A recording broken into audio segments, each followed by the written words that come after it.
Olá, olá pessoal, meu nome é Cristiano Bem, eu sou co-host aqui do ACX Cast, juntamente com meu parceiro Bruno Guimarães, que é o fundador da comunidade Amigos do CX. Fala pessoal, tudo bem? Sejam todos bem-vindos. Essa é a estreia do nosso videocast, então espero que vocês gostem, espero que vocês acompanhem. A gente vai trazer muitos profissionais aí do mercado, competentes, trazendo muitas experiências legais, então acompanhe a gente e obrigado pela audiência, espero que vocês gostem. Gente, antes de apresentar nosso super convidado aqui, tenho alguns recadinhos. Então, não sei se todos sabem, mas a gente tem os livros da comunidade que foram lançados, né, que já estão aí no mercado, que é o livro Experiência do Cliente e Experiência do Colaborador. Então, no QR Code você vai ter a possibilidade de acessar mais informações do livro. E um que está saindo do forno, né, Brunão? É a experiência do paciente. Então, fevereiro aí do próximo ano, 2023, ele está saindo do forno também no mesmo formato, um livro colaborativo muito legal para trazer mais as nuances aí da experiência do paciente. E outro ponto super importante é que o nosso podcast, o videocast, né? Nosso videocast, ele vai ter vídeos toda a semana. Então, se você quiser ficar ligado, acompanhar sobre o tema experiência do cliente, é só você se inscrever no nosso canal Amigos CX e também clicar no sininho para não perder nenhuma novidade, né? Vamos fazer um aqui, engajar as pessoas. Quem quiser também mandar sugestões de nomes que vocês gostariam de ver aqui com a gente. Exato. Manda aí no chat aí que a gente traz essas pessoas também. Exatamente. É super importante a participação de vocês aí. Bom, e a gente está aqui com o nosso super convidado, que eu vou fazer a apresentação para vocês. Ele é economista, administrador público de formação, pai do Éder e do Felipe, investidor e mentor de startups. Atuou nos últimos anos como diretor de clientes e inovação na transformação da cultura da Iguá Saneamento, um executivo apaixonado por CX, em transição de carreira e aberto para novas jornadas. Éder Campos, seja muito bem-vindo ao nosso videocast da comunidade Amigos CX. Valeu demais, Cristiano, valeu, Bruno. Olá, turma, né? Assim, muito honrado de estar aqui estreando esse canal, que tenho certeza de ser um sucesso, como de alta qualidade o material aí do Amigos do CX, os livros, na teoria muita prática, uma ótima pegada, porque de fato é muita prática que precisa ser feita e a teoria é super importante para uma coisa alimentar a outra. E espero contribuir com um pouco da experiência e com o papo para a gente poder aqui continuar avançado nessa agenda tão importante para todas as nossas organizações, né? CX é uma bandeira que precisamos muito levantar. Legal, show de bola. E, Éder, assim, um ponto até que é o nosso mote aqui do nosso episódio, né? Você acha que CX é para qualquer empresa? É uma pergunta cabeluda, né? E a resposta é simples. Tem cliente? Sim. Toda empresa tem que ter cliente, então CX é para qualquer empresa. Precisa.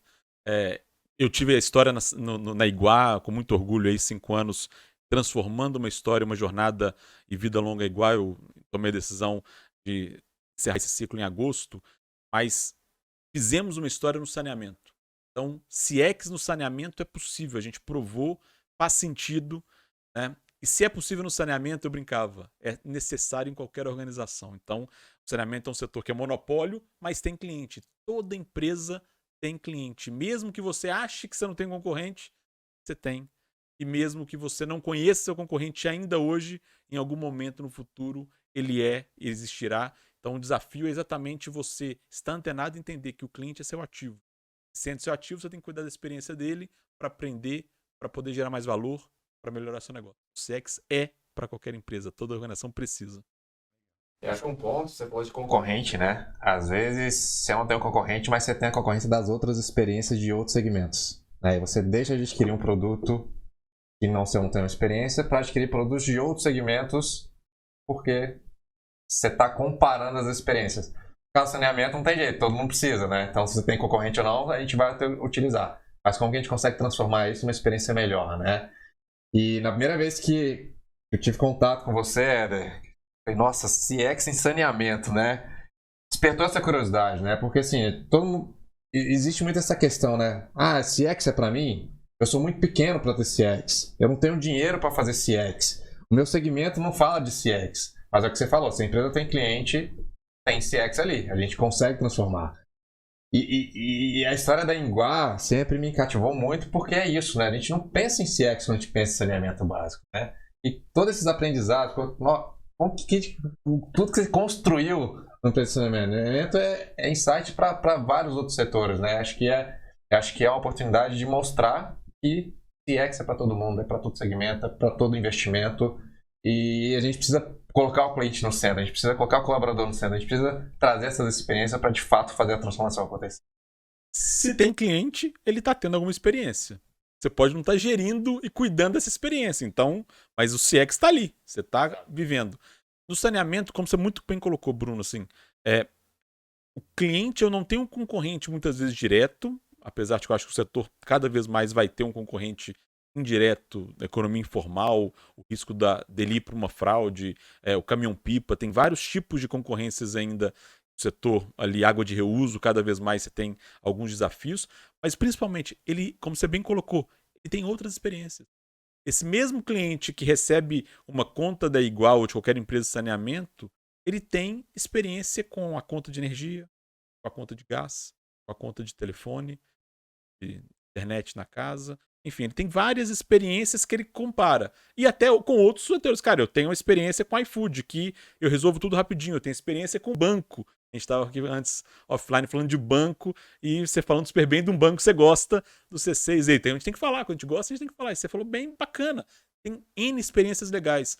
Essas experiências eu quero ter e quero sarrafar. Por quê? Por que eu resolvo lá tão fácil e para ir no saneamento eu tenho que ir na loja, eu tenho que levar 500 documentos, eu tenho um cartório. Não pode. Quero. Né? E é isso que a gente tem que entender. E cada negócio tem suas peculiaridades, mas todo negócio tem experiência do cliente. O negócio é feito por experiências, né? Acho que as empresas é constituída por experiências, né? No final do dia, o seu trabalho é uma experiência que você está entregando ou está recebendo de outra área. Você está entregando para o seu cliente, o cliente está te devolvendo uma experiência também. E tudo isso é aprendizado para você fazer a transformação acontecer. E um ponto aqui, aí é uma curiosidade minha, né? Eu fico imaginando você nessa cadeira, na Inguá, começando esse trabalho de colocar a experiência do cliente, trazer esse tema para a empresa. Como foi esse desafio? De chegar para a liderança e falar assim, agora a gente tem que pensar no nosso cliente, a gente tem que mudar essa percepção, a gente tem que mudar essa relação com o nosso cliente. Legal. E aqui acho que talvez a provocação para quem está nos ouvindo e não é da área, e eu não era da área, tá? Então aqui essa área é para todo mundo, tem que querer, tem que gostar. Você falou muito bem, somos feitos de experiência. E todo negócio é feito de pessoas, né? O Simon Sinek fala super bem, né? 100% dos seus clientes são pessoas, 100% dos colaboradores são pessoas. Se você não entende pessoas, você não entende negócio. É lindo e é a pura verdade. Eu vim do setor público. O modelo mental de cliente não está na minha formação nem pelo setor público, nem pela visão de economista, porque economista também não é tão DNA ver pessoas. Mas eu aprendi, me formei e acredito muito nisso hoje. Acredito hoje como energia vital onde eu trabalho. Como é que foi na Iguá essa jornada? O começo da Iguá, o convite, ele nasceu exatamente, eu aceitei exatamente porque tinha um desafio de transformar. A Iguá, ela nasce de uma empresa que tinha que ser reestruturada, a diretoria que está ali, que me convidou, e eu tinha muito orgulho de ser o primeiro colaborador que a Iguá contratou, então tive uma diretoria nova empossada, me chamaram para ajudar na transformação de uma visão de negócio. Tinha um sonho grande ali, liderado pelo fundo que estava reestruturando, pela diretoria, de queremos fazer um saneamento diferente. Queremos mostrar que saneamento não é um bicho de engenharia. Não é uma empresa de engenharia. É uma empresa de prestadora de serviços que precisa muito da engenharia. Os engenheiros são os grandes heróis do saneamento aí, tão importante, essencial essa questão. Mas o sonho ali era, cara, vamos ser prestador de serviço. Por quê? Porque é um relacionamento de longo prazo. Por mais que eu precise de fazer a obra para criar o sistema, por mais que eu precise de tratar a água todo dia, super importante, mas eu estou relacionando com a cidade inteira todo dia, 24/7. a minha formação de gestor público, eu lembro da questão de política pública de saneamento, que é a tal da política pública invisível. E é invisível por quê? Porque esqueceram do cliente. Porque o cliente esqueceu da companhia. E esse é um desafio, ou seja, mudar essa cultura era o que me moveu muito. Só que eu não fui para o desafio de cliente, eu fui para o desafio de transformar a cultura. E aí nisso a gente começou a entender, definir o que era essa mudança. A gente declarou lá que, cara, queremos ser a melhor empresa, não a maior, então querer trazer essas questões. Fomos pioneiros em trazer, por exemplo, o NPS para dar voz a esse cliente, porque a gente entendia que já era importante. Colocamos perceber o cliente como um valor estratégico, uma atitude que a gente gostaria de fazer nessa transformação, e começamos a plantar isso até o momento. Então eu cuidei muito de gente e gestão, foi minha primeira jornada ali na Iguá, até o momento que a gente entendeu que a transformação do setor passava por lidar diferente com o cliente, que tinha dinheiro, tinha negócio e tinha muito valor a agregar ali, e aí eu comecei a cuidar da experiência do cliente. Então isso foi muito natural de uma mudança de cultura, de uma disposição, uma vontade verdadeira de querer transformar o negócio. Eu acho que esse é um pouco do DNA dessa história. Qual foi o seu... Eu acho que teve alguns desafios nessa jornada, né? Porque a gente tem muitos casos assim de implementação de boas práticas e tudo mais. E é lógico que a gente sempre fala dos feitos, né? E tudo mais. Mas a gente, eu acho que principalmente para o nosso público que tem essa dificuldade de aterrissar esses conceitos, né? De falar, putz, quais são os principais desafios que teve na jornada do Éder aqui que eu posso me inspirar para eu conseguir transformar o CX dentro da minha organização, sendo ela pequena, média ou grande. Qual que foram na sua visão, assim? Assim, acho que o ponto de partida é ter voz ao cliente. Fundamental. Então, se você não dá voz, não de fato percebe que existe ali um cliente, acha que tem um protocolo, acha que cliente é custo, começa a achar simplesmente que isso é um pedaço necessário do seu negócio, mas você não dá valor, esse é o seu primeiro desafio. Você tem que dar valor e tem que dar voz. Acho que a primeira questão é queira saber que ele é uma pessoa. Queira entender o que essa pessoa tem, quais são as dores que ela tem, o que você pode melhorar. É por isso que também inovação e cliente andam sempre lado a lado, porque nada mais é que uma competência de ver dores e resolver problemas, né? Além dessa questão de dar voz ao cliente, eu acho que você tem que ter um interesse legítimo por pessoas. Por quê? Porque quem está atendendo um cliente, no final do dia também são pessoas. Por mais que você pode ter automação e um bot, alguém está programando o bot ou vendo como melhorar o bot. Então, essas pessoas têm que estar vendo. Então, você tem que engajar essas pessoas nessa cultura. E é por isso que é uma questão de cultura. Então, você tem que criar o ambiente para que todo mundo entenda o valor, e por isso você precisa de patrocínio, é fundamental.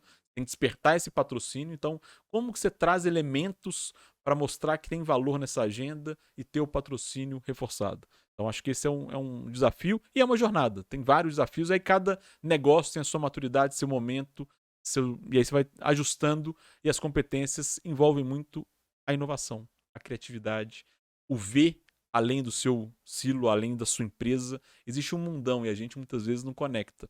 Isso que é bem legal, e de novo, o livro de vocês foi um super achado, porque são vários setores falando do mesmo desafio. E como que um bebe, né, e se inspira no outro. É isso, inovar é copiar, é transformar, é adaptar alguma coisa que você viu, alguma boa prática para o seu ambiente. Eu fiz isso, né? Ou seja, quantas ideias eu não tirei de outros setores, de outras empresas, e adaptei para criar isso na Iguá e dar o jeito igual de Encantar, por exemplo. Você pega experiências que você vê e fala, cara, como é que eu faço isso? Eu quero ter isso aqui dentro. Como? Aí você vai ter que adaptar, entender sua cultura e transformar então essa inovação aplicada.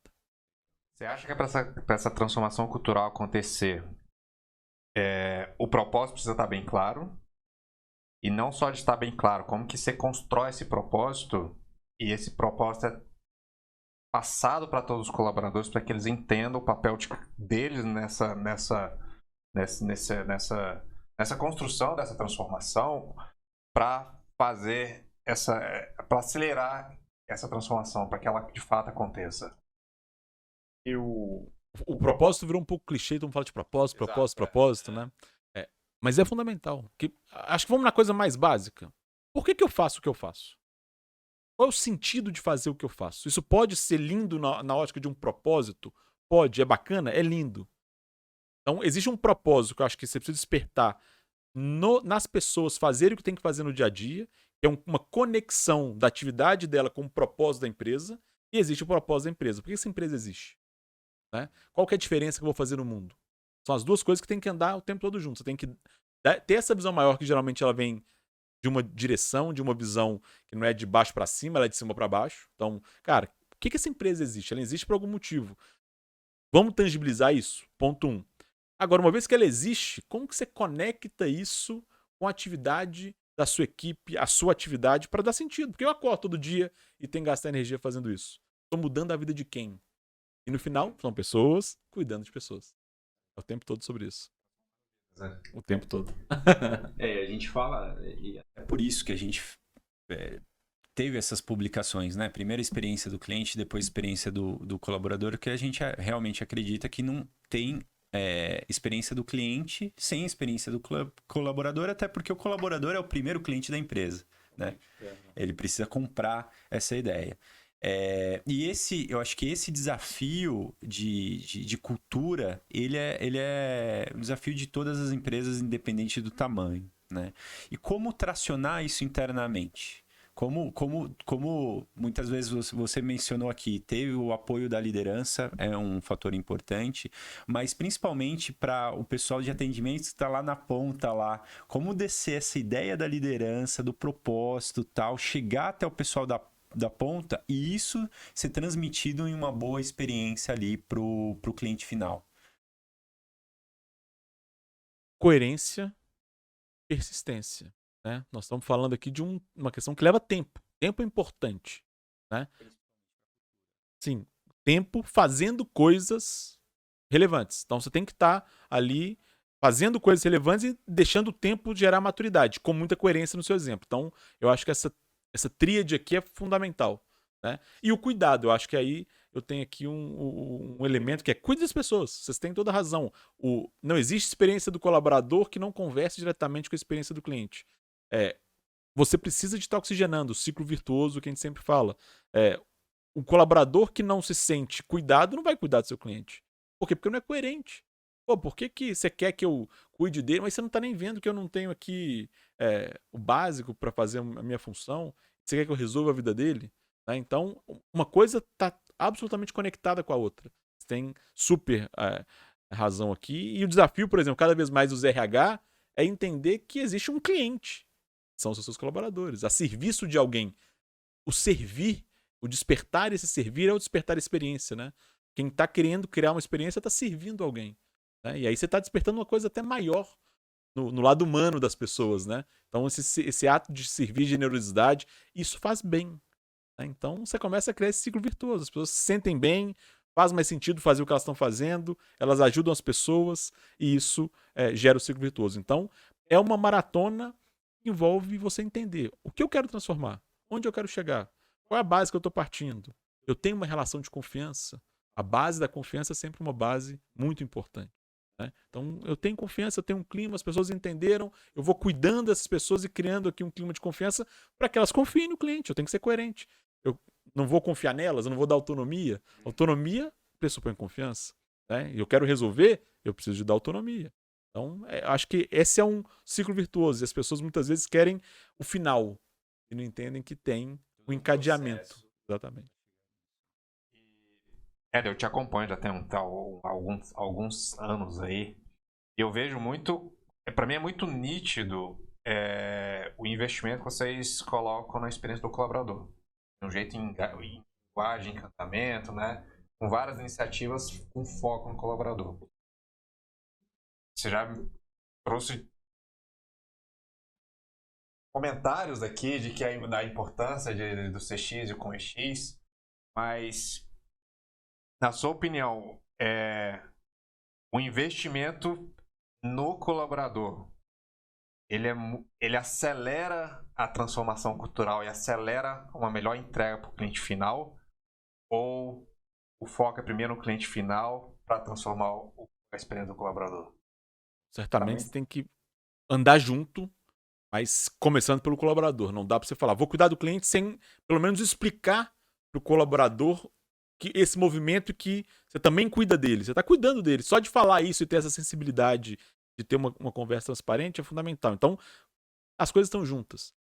Na minha experiência na Iguá, mas também quando eu tive na Startup Agro, na CBC, eu sempre valorizei muito e foi um despertar, tá? Eu não nasci assim. Essa questão de valorizar pessoas, eu acho que talvez se voltar na minha origem lá no governo, algumas pessoas não vão falar assim, pô, mas o Éder não era esse executivo que importava tanto com pessoas assim, não. Não que eu não fosse humano, mas talvez eu fosse mais duro, eu tinha menos esse soft skill desse cuidado que eu vim despertando de entender. Isso é vivência, isso é prática. É falar, cara, para transformar, eu preciso de despertar. Não é simplesmente fazer e entregar. Você tem que ter a confiança, você tem que se colocar no lugar do outro, você tem que praticar isso. E é o dia a dia, né? Isso aqui, o acelerar que você coloca, eu nem acho que é só acelerar. Eu acho que é dar uma vida longa, que é o valor da cultura, né? Cultura é aquilo que as pessoas fazem quando ninguém está vendo. Se eu quero que elas façam o que é importante para o cliente, o que é importante para o negócio, elas têm que saber porque isso tem que fazer parte visceralmente dela, né? Então, são as pequenas coisas. E aí você vai fazendo um punhado de pequenas coisas pensando no simbólico. Cultura é muito do simbólico. Então eu brinco, por exemplo, na Startup Agro a gente tinha lá um desafio de transações na ferramenta, né? Então a gente colocava e brincava com um bom do humano. O humano gosta de competir, o humano gosta de se comparar. Muitas vezes ele até leva isso pro exagero, que a gente tem essa coisa da nota no lugar errado. A gente essa questão do NPS com a nota sempre tem esse dilema. Eu quero a nota, eu quero a meta. Ok, mas cuidado. Mas pega o lado bom disso e faz celebrações positivas, né? Enaltece positivamente, dá o recado e celebra. Então eu brincava, a gente tinha fotos lá, batemos recorde e tal, muito no simbólico, as pessoas iam se engajando, porque o colaborador quer sentir orgulho.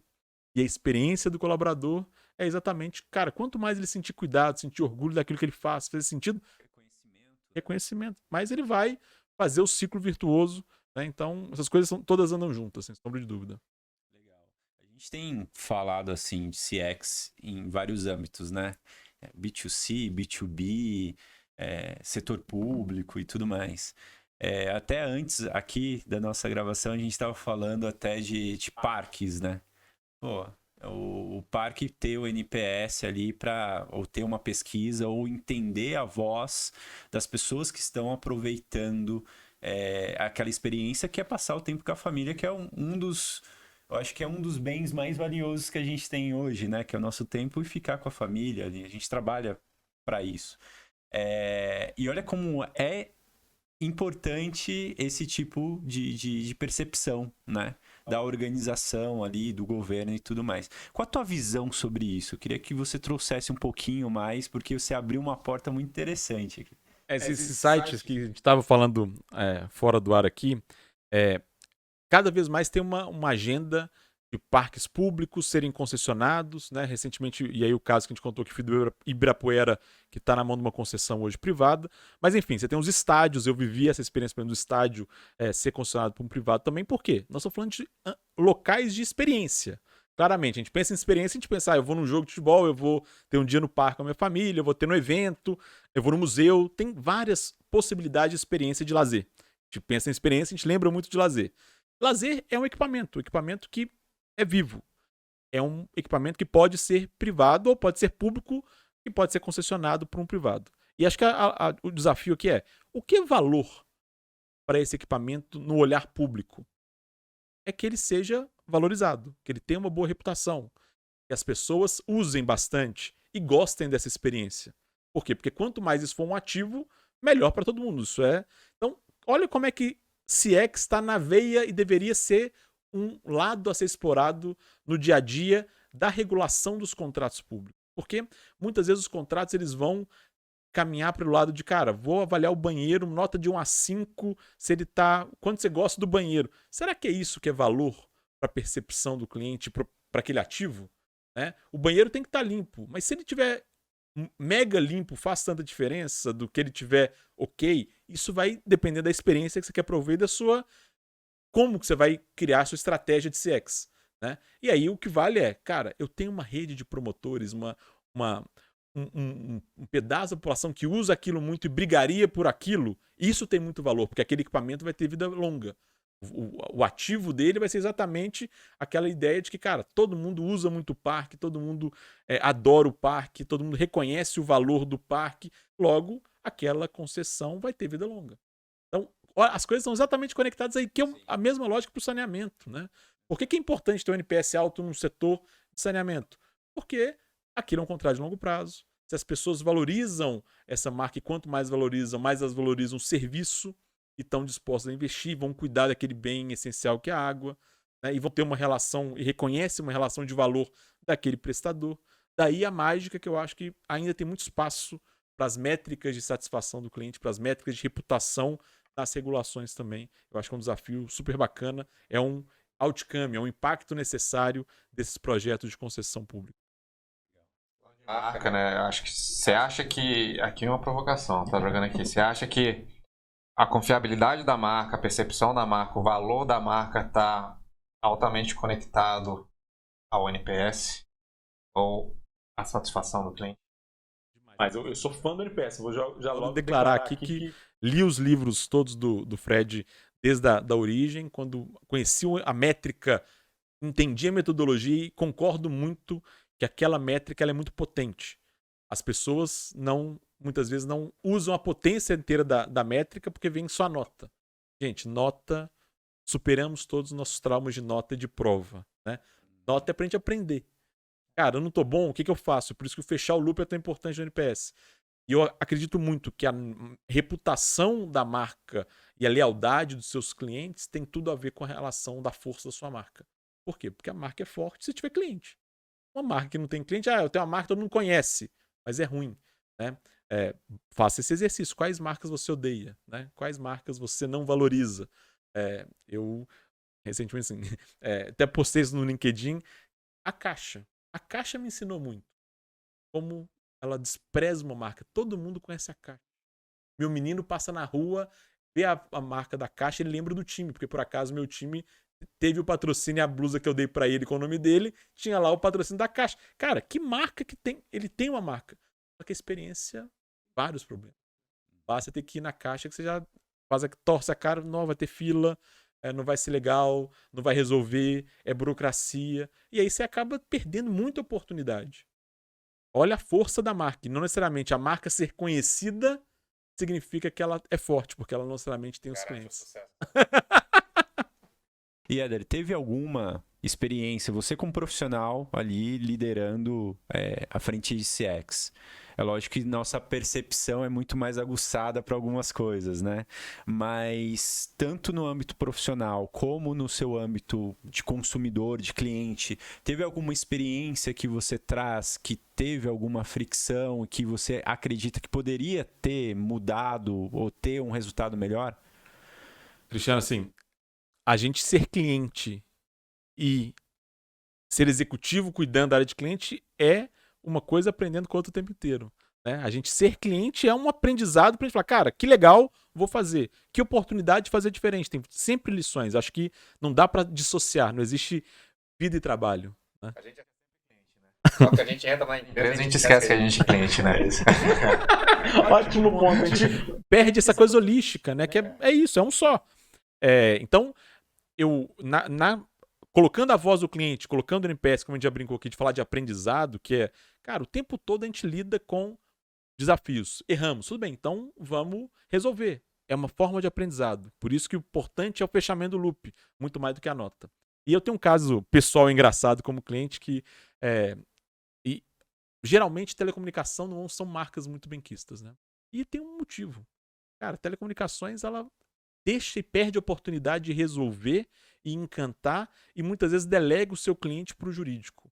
Fez isso, e aí eu sou caso vivo disso, acabei de ter um processo que eu ganhei na justiça, enfim, no trâmite final, mas já saiu a decisão, 8 anos de processo.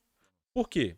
Eu tinha uma conta, enfim, a conta, eles tinham um débito automático, debitaram, teve um problema, cortaram a minha linha. Não reconheceram o pagamento, acharam que eu não tinha pago, cortaram a linha. Fiquei uma semana sem celular e tentando recolocar.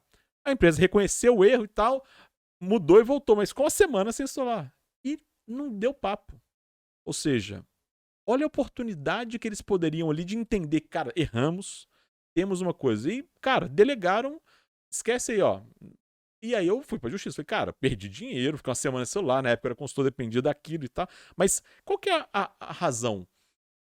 Se ela me mandasse um e-mail um pouco mais humanizado, se ela se conectasse comigo, entendendo que aquilo de fato para mim foi um grande estresse, muito mais do que ela estava inicialmente percebendo, e falasse, cara, Éder, entendemos, vimos aqui, vamos melhorar isso, muito obrigado, super desculpa. Naquela época eu tava tendo filho, se ela descobrisse que, cara, minha esposa estava grávida e queremos muito desejar a vida longa pro seu menino, cara, talvez eu não teria entrado na justiça pelo atendimento, pela humanização, né? Por quê? Porque eu ia ter um vínculo com aquela marca.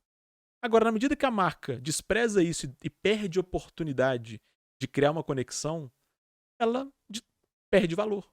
Né? E aí ela, 8 anos de um processo gastando custo jurídico e tal. Por quê? Porque deixou de fazer o que importa, entender que marcas também erram. Né? Problemas vão acontecer, a única certeza que a gente tem, quem lida com operação, o desafio é como que você reage aos problemas. Por isso que o lema nosso era perceber, resolver e encantar. E encantar não é para todos, mas em alguns casos que você vai criando essa competência tão importante e que é possível para todas as empresas, né? 8 anos. Aí eu acho que você vai falar mais alguns anos sobre esse case. E ainda, quantas pessoas foram impactadas? Porque a gente aqui e outras pessoas que vocês falaram, né? Então, para a marca, isso também não é legal, né? Mas é culpa de quem? Dela, né? Porque ela não conseguiu resolver isso, se atentar da melhor forma para resolver essa experiência, essa jornada que você teve. E que é uma visão de curto prazo. Vou deixar de ter um custo aqui, eu investir na experiência do cliente, investir em gente, investir em resolver com o cliente, eventualmente ter um programa de encantamento que nem custa tanto, mas sacrificar o longo prazo inteiro, não só a minha marca, como custo jurídico, né? Como que isso tem espaço para as marcas serem melhores, para as nossas organizações serem melhores. Super importante isso. De encantar, e sim de agir, né? Trazer a voz, entender e criar uma ação, né? Porque a gente vê muito essa parte de coletar feedback muito forte, as empresas entenderam a importância disso. Mas tem muita questão de olhar para o número, que mencionou, né? Beleza, eu tenho meu NPS de 90, então tá lindo. Olhar qual o contexto desse 90, é bom, é ruim? E é 90 mesmo? Tá medindo certo? Né? Às vezes tá medindo só a jornada boa, né? Às vezes você está pressionando tanto o número, porque você coloca pressão na meta, em reconhecimento, e os seus atendentes... Cara, atendente, o próprio Fred, no livro novo dele, fala, não coloque meta de NPS para o seu atendente. Meta de NPS é para nível gerencial, é para o executivo. Por quê? Porque o atendente vai ligar para você e pedir, né? A gente estava brincando também, falando de banco. Cara, muitas vezes o banco te entuba produto ruim, te pede nota no atendimento. Cara, você pode me avaliar com 9 ou 10, porque 9 ou 10 que é bom pra gente.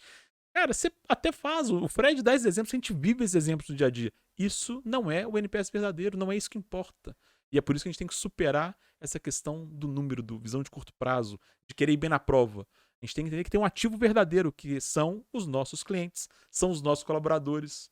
Né? Os colaboradores têm experiência o tempo todo. Cara, se eu não resolvo e enrolo o cliente vendo um produto que eu não acredito ou não entendo que aquilo de fato é bom para o cliente, cara, me faz mal vender aquilo. Eu acho que isso conecta a história do propósito, né? Do clichê do propósito. Mas nesse caso, existe um propósito de melhorar a experiência do nosso cliente, de entregar a melhor relação, né? Então, você está preocupado com o número, você não tem propósito. Você só quer entregar um número para atingir o bônus para colocar no bolso. Aí vira a métrica da vaidade, né? Você não quer fazer nada com aquilo. Então, ei, cliente, responde aí, mas por favor, dá uma nota alta para a gente se beneficiar com o nosso bônus. Não é aquela história, o Bedel, né? Lá vem o pessoal da pesquisa falar que o cliente está falando mal. Enxerga aquilo como uma ameaça e não como uma oportunidade de melhoria, né? Exato. Eu acho que esse ponto que a gente ainda precisa amadurecer, porque a pesquisa existe, mas o que eu estou tentando resolver com essa pesquisa? Que tipo de informação eu quero extrair daqui? Porque muitas vezes a gente começa a pesquisa e não sabe nem por que está pesquisando, né? Aí você tem aquele monte de dados, um monte de informação e fala assim, meu Deus, o que eu faço com isso? Nada. Joga fora e vamos continuar nosso trabalho aqui que está funcionando, né? Então, acho que antes também, até uma dica aqui, se é que pode ser uma dica, mas antes de começar a fazer uma pesquisa, entender o que eu quero responder com essa pesquisa. Que informação eu quero extrair e com essa informação, que tipo de problema eu quero resolver. Pra que eu tô medindo, Pra né? que eu tô medindo? É. Porque você, entendendo isso, você vai pegar essa informação, você vai entender esse contexto, você vai criar um plano de ação e gerar uma melhor experiência. Se você não entende isso, você vai estar lá gastando o tempo do cliente, fazendo perguntas, você está gastando recurso da empresa com pesquisa, com equipe, com dados para data lake, para absorver todas as informações, você não faz nada. Ou faça uma vaidade, que também não gera valor nenhum. Essa visão de curto prazo, eu acho que você tocou nos pontos, Bruno, assim, medir é super importante, número é ferramenta para tomar decisão, mas o que importa é negócio. A gente muitas vezes começa a achar que o número que importa, cara, o que importa é o negócio, o número acontece, né? O número reflete o negócio. Você tem um negócio de valor, vai dar número bom. Agora, se você só está medindo para inglês ver do jeito errado, cara, você está medindo errado, vai vir número ruim, número que está destruindo o valor de negócio e o preço vai chegar, né? Uma hora você vai perder o seu cliente, né? Ou seja, Isso de uma empresa do setor alimentício que ela, lógico, não vou citar aqui para, né, não abrir, mas o que acontece? Ela faz o NPS, faz um trabalho fenomenal, tal, mas o time só olhava a parte dos detratores. E cara, aí a gente foi imergir, entender um pouco mais lá.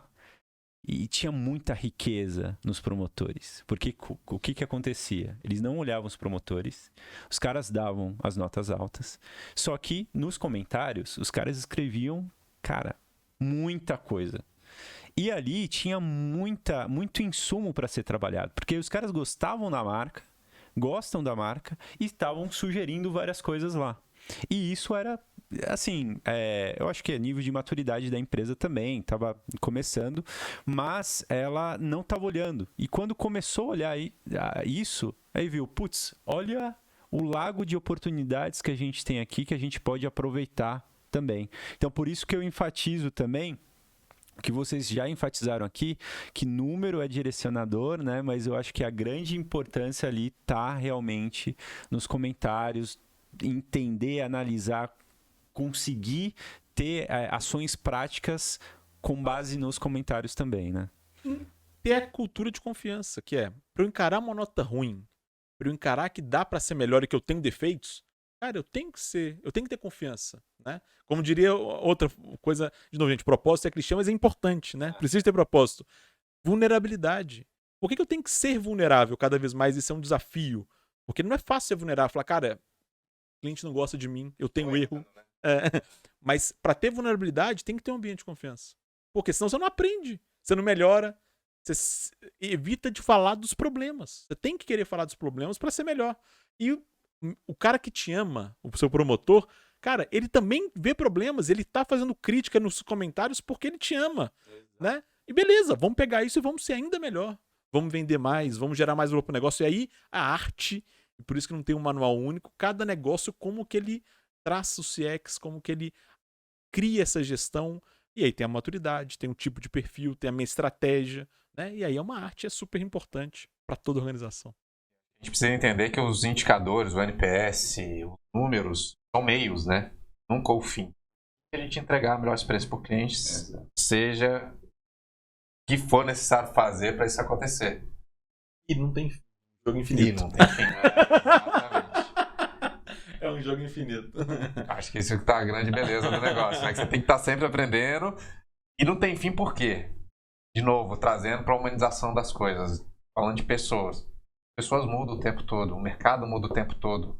Então, se a gente para no tempo, essas mudanças vão continuar acontecendo e a gente não vai perceber. Vai vir uma pandemia, muda tudo de novo. Você adapta, você tem que ajustar, tem coisa que você melhora, tem coisa que você volta atrás. E é a vida, o ciclo infinito, a empresa é feita para durar, os clientes são para sempre, estão sempre consumindo, e essa é a beleza, né? Que a gente já falou aqui bastante. A beleza e o desafio, né? Total.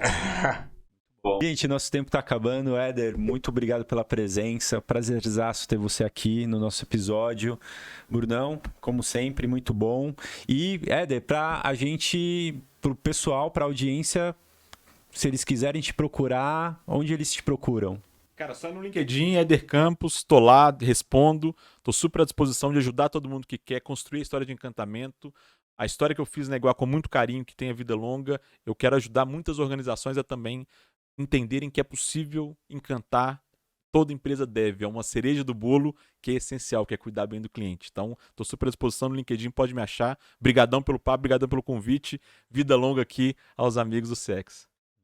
Obrigado, Éder. Obrigado por aceitar esse desafio de estrear aqui, né? De ser esse cobaia, digamos assim, nessa brincadeira, mas sempre um grande prazer ter você. E aconselho todo mundo a seguir o Éder aí, que ele tem umas publicações bem legais, cheias de insights, então acompanha ele nas redes que com certeza vai agregar bastante. Obrigado, pessoal, por assistir a gente. Obrigado, Éder, mais uma vez por estar aqui conosco. Cris, por dividir esse projeto aqui. Muito legal. Mas fala suas redes aí também para o pessoal seguir. Bom, tô lá no LinkedIn também, Bruno Guimarães. Também como o Éder, adoro o tema, adoro conversar. Podem mandar mensagem, dúvidas, comentários. Estou à disposição aí, a gente vai trocando figurinhas. E a gente também tô no LinkedIn, Cristiano com CH, e também no Instagram, para quem quiser lá acompanhar. E tem o LinkedIn da página do Amigos do CX, que a gente vai deixar aqui o QR Code para vocês acessarem com mais facilidade, tá bom? O LinkedIn e o Instagram. O Instagram também, exato. Show de bola, gente. Muito obrigado. Até a próxima. Tchau, tchau. Tchau, tchau.